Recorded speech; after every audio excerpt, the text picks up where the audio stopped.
Let the power of God continue to manifest. Let it manifest. Let it manifest. Let it manifest. Pray. Don't be silent when you are asked to pray. Open your mouth and pray. The power of God is in the house to bring to pass whatever is your heart desire before heaven. Beloved, let your ending sound like a roaring thunder. In Jesus' name we pray. Let me tell you a secret you don't know that I know. Every time you make a decision that will take you to the next level and you speak it out, there are powers from your father's house that have what I call spiritual monitoring eye. They begin to work against that thing you want to be immediately. So it is time for you to become so aggressive in the spirit if you want what you are written to manifest. Are you hearing me? Is someone listening to me this morning? Now you're going to pray with holy aggression. Say, any power from my father's house. Some of you don't understand what I'm saying. That's why you're looking up and down. Close your eyes and concentrate. Say, any power from my father's house. And then does not my glory.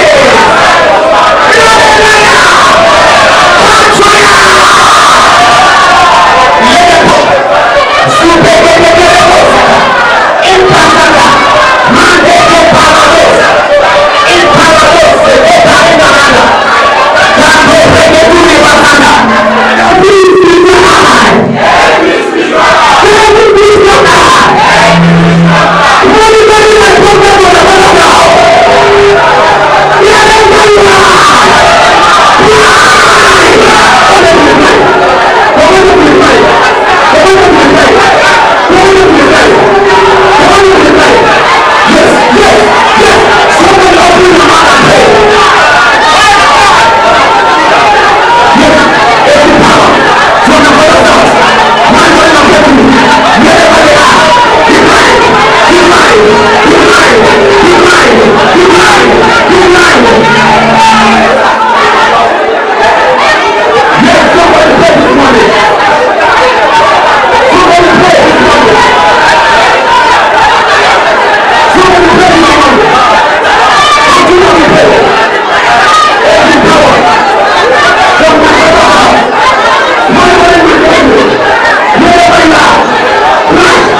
had been living in Germany for close to 10 years. Suddenly he felt that gotten money and he came home. And he began to build a house in my community. And everybody was shouting, hey, such a big house, my house, hey. Let me tell you, when men are hating you, be careful. Some men are plotting your downfall. Some people were shouting and saying, oh, thank God, Emmanuel returned after 10 years. Ah, thank God, he was building a house. Suddenly, yesterday, they called me and they said, Emmanuel went to the same house he was building to supervise his work, and he saw that inside is a place, and he died yesterday. As I talk to you now, Emmanuel is in the mortuary just because he was building a house. I can't do it. I can't wear one. This morning, the message the Lord wants to talk to us about this morning is for somebody. It's not for everybody. This message is for people that are tired of their situation. This message is for people that are no longer comfortable with their own situation. This message is for somebody that is angry in the spirit. This message is for someone that is prepared to take what rightly belongs to him by force. This message is for those that their destiny is no longer giving them joy. This message is for those that have said they are prepared for battle. This message is for those that want to move ahead in life no matter the circumstances. This message is for someone who is tired of his situation. Talk to them and say, neighbor, are you that person? Say, neighbor, are you that person? Say, neighbor, are you that person? No matter the situations of life, never let your emotions take over of you.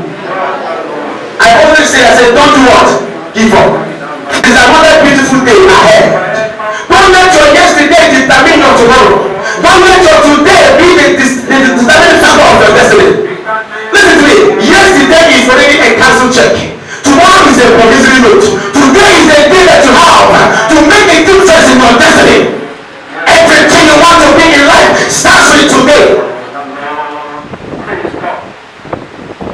Every spirit of procrastination, tomorrow I will do it.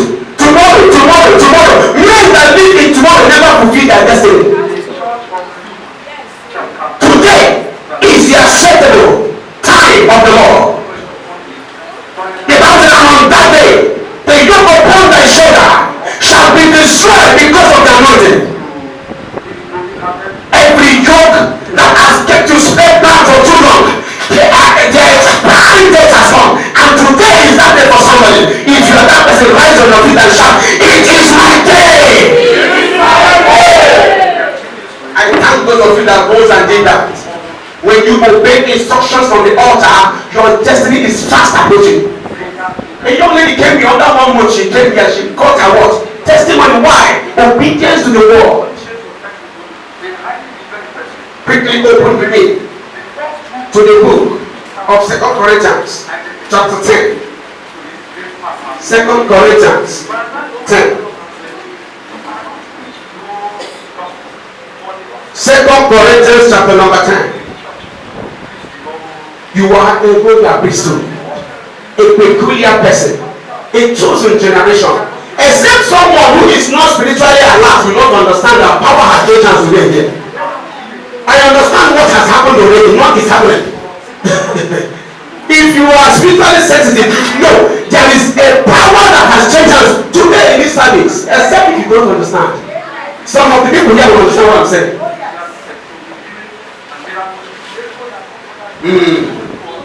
Are you there? 2 Corinthians chapter number 10. I read from verse 3. He said, for though we walk in the flesh, we do not war after the flesh. For though we walk in the flesh, we do not war after the flesh. For the weapons of our warfare are not carnal, but mighty through God. But mighty through God to the pulling down of strongholds, casting down nations, and every high thing that exalts itself, and every high thing. Roll with me again to the book of Ephesians, chapter number 6. Ephesians 6. Ephesians chapter 6. I read from verse 12. Are we there? Ephesians 6 verse 12. Are we there? I read. For though, say, for we wrestle not against flesh and blood, but against principalities, against powers, against the rulers of the darkness of this world, against spiritual wickedness in high places. Is it the Bible like that? For we wrestle not against flesh and against blood. That means there is a wrestling going on in the realm of the spirit over your life, over your destiny, over your situation. The first verse we read, he says, for our weapon of warfare are not carnal, but they are mighty through God to the pulling down of every stronghold. He said the weapon of our warfare, they are not carnal. This one now said, for we wrestle not against flesh and blood, but against principalities, against powers, against spiritual wickedness in high places. And the battle of the life starts from the level of the spirit. Something you begin to see physically are just a manifestation of the spiritual battle. We did a very dangerous prayer Friday night in the camp. Very wicked prayer. It was a dangerous one. Yesterday was Friday. I had a very dangerous attack in my house. Very wicked one. There is a certain woman that used to appear to me before. I have said it in the church before. She will appear physically. She will tell me, why are you disturbing us? We have been here before you came. It's been long that woman appeared to me. But yesterday, after the wicked prayers we prayed in the night, in the camp, I bless God for this wonderful man God gave us as a gift in this place.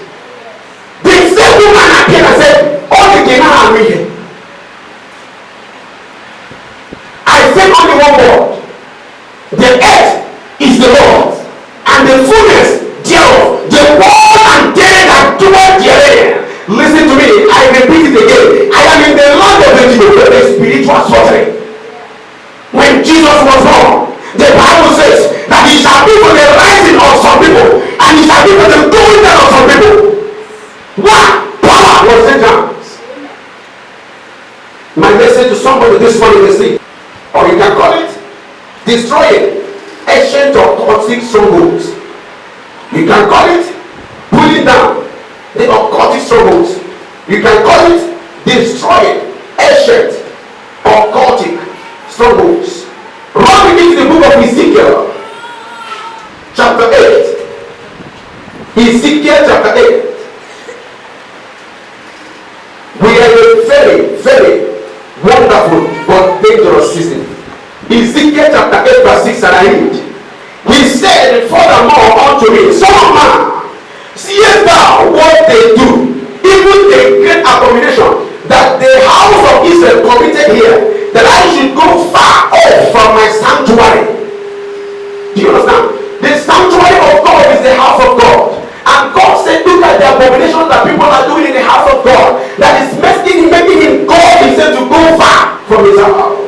But don't do it yet again, and thou shalt see greater abominations. And he brought me to the door of the court, and when I looked, behold, a hole in the wall. Somebody say, a hole in the wall. When I looked, a hole in the wall. Then said he unto me, son of man, dig down in the wall. And when I had digged in the wall, behold, a door. And he said unto me, go in, and behold the wicked abomination that they do here. So I went in and saw, and behold every form of graven things, and abominable beasts, and all the idols of the house of Israel, portrayed upon the wall round about. And there stood before them 70 men of the ancient of the house of Israel, handing down the occultic strongholds. Somebody may be asking himself, what is a stronghold? And what are the strongholds that will be put in my life